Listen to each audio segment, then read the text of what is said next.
So what we're going to be talking about today is a really simple productivity hack that I've actually spoken about before. I first did a little live video on it a couple of years ago, but as new members come into the group and they start reading through posts, some of them actually make it to this old post and then ask questions about it. So I thought that what we'd go over today is the use of a productivity whiteboard.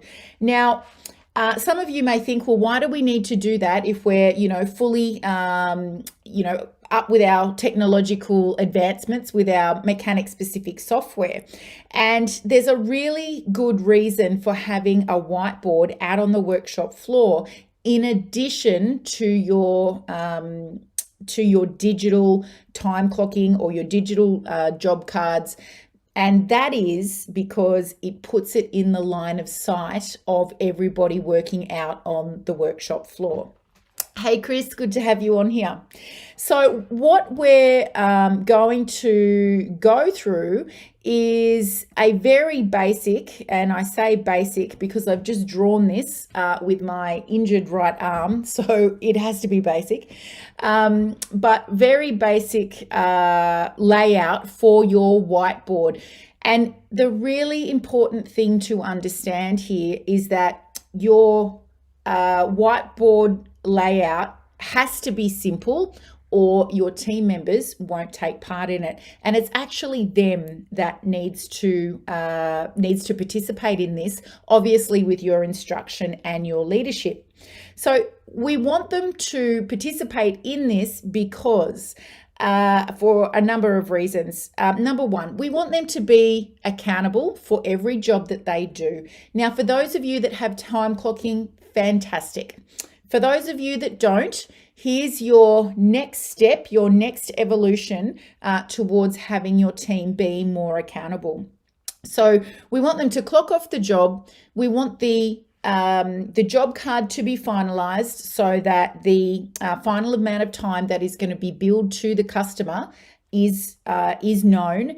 And then we want your team member to walk up to the board and we want them to update the board with the amount of hours and minutes that they sold on the job that they just finished.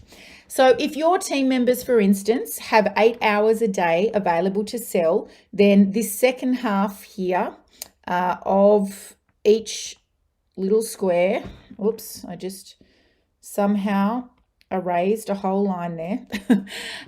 This second half is, having a shocker. Here we go.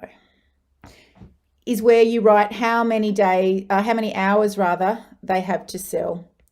So in this example, they work 5-day week and they have 8 hours a day to sell.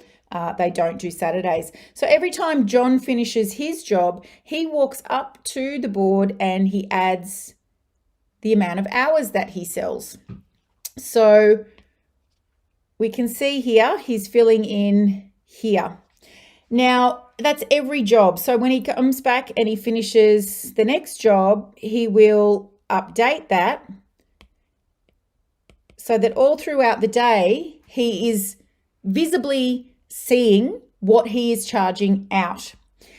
Now, no one wants to be the lowest number on the board for the day or for the week. And that's why it's so important that we have this as a fixture on the workshop floor, because it actually generates a small level of competition amongst your team members. So it's quite important that you distinguish that this now isn't a free-for-all for charging out labour that wasn't needed. This needs to remain ethical, but it does give your team members the opportunity to have it be known that there are now extra eyes on how much labour they are selling in a day, not just yours. And if you start to think, well, my team's not going to go for this, here's the thing, this is your business. And if you decide that this is the way it will be done, then your team needs to play by the rules. And the rules are that you now need to go and update your section of the productivity board every single time you complete a job. Now, usually winners love KPIs. They love seeing where they're competing, how they're tracking, and that they're getting the job done.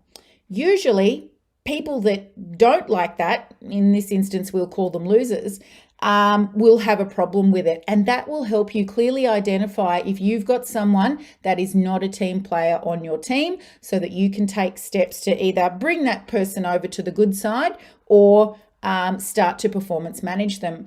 Because if they have a problem with something like this, then they're likely trying to hide something, that they are not working as efficiently as possible or as effectively as possible, and that they're really only there to be paid the amount of hours that they work, which in this case for this workshop is 8 hours a day, and they're not really that interested in how many hours they sell for you.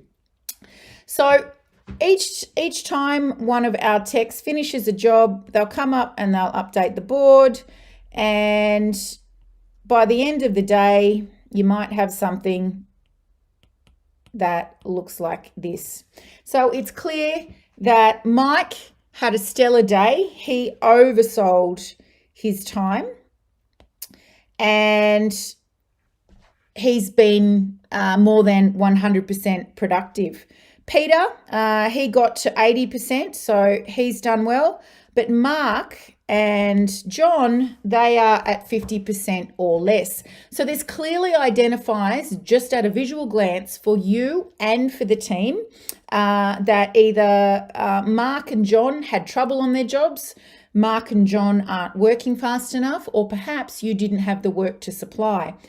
However, these are great things for you to talk about in the following morning's team huddle before you open the doors and start serving customers.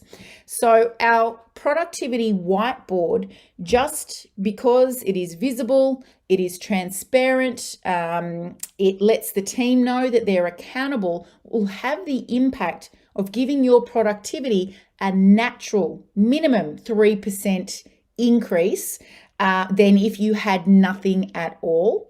And if you're time clocking, in addition to this, you should expect that once you've turned time clocking on, you get an additional 3% minimum increase in productivity just because of that as well. Why? Well, I've already mentioned it. It's because your team's now accountable, so they're slightly more incentivized to do the job that they should be doing. So you get a natural increase in the number of minutes and hours sold.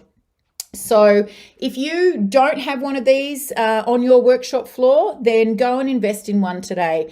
Look online, get a big whiteboard. The one I had was on wheels, so it could be moved around the workshop so that, you know, it was portable. It didn't have to be stuck on a wall somewhere, because there's not always a wall to stick it on. A few $100. Make sure you've got your whiteboard markers, your eraser, and set up a system, and some training, which would take a maximum of 10 minutes, so that your team knows once the job is finalized, they walk to the board, they update the board. Don't get your service advisor to do it, or your receptionist, or whoever you have out the front. Don't you do it yourself. It's really important that the team member does it. Otherwise, they're not going to look at it for the entire day, the entire week, and the whole process has been wasted. So give that a go. There's lots of our engine room clients, and even members in our free Facebook group, Your Profitable Auto Repair Shop, that have done this. It works. Some of our engine roomers have even taken this to another level and made it a digital thing. But when you're just starting out with transparency and getting your team to buy in even more than what they are now, go with a productivity whiteboard. You won't regret it. You'll see a natural, at least 3% increase in your productivity numbers.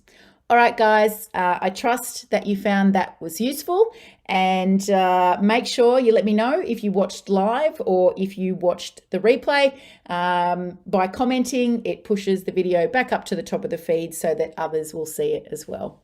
Have a great day.